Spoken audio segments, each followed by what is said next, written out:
கர்த்தருடைய கிருபை நீங்கள் எந்த பாவத்தை செய்தாலும் அதை ஒண்ணுமில்லாமல் நாசமாக்கி விடும். ஒரு முறை நீங்க ஆண்டவரை ஏற்றுக்கொண்டா போதும், அவருடைய கிருபை உங்க மேல தங்கியிருந்தா போதும், நீங்க கிறிஸ்தவர்கள் என்று சொல்லி ஞானஸ்நானம் எடுத்துக்கொண்டால் போதும், எந்த பாவத்தையும் செய்யலாம். அது உங்களை அப்படி சுத்திகரித்து கொண்டே அதாவே ஆட்டோமேட்டிக்கா சுத்திகரிச்சிரும்.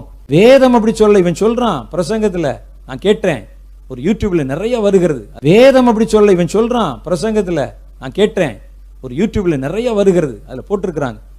அந்த கிருபை உங்களுக்கு இருந்து விட்டால் இன்னைக்கு வந்து உலகத்தின் பல நாடுகள்ல கிருபையை பயன்படுத்தி பயன்படுத்தி பயன்படுத்தி இந்த கிருபையினால் இது வருகிறது, கிருபையினால் இப்படி வருகிறது, கிருபையினால் இந்த பாவமெல்லாம் போய்விடுகிறது என்று சொல்லி அவர்கள் பாவத்தை பருக கொடுப்பார்கள்.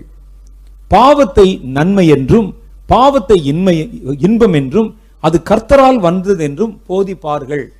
வர்றாங்கல்ல, சந்தோஷமா இருங்க,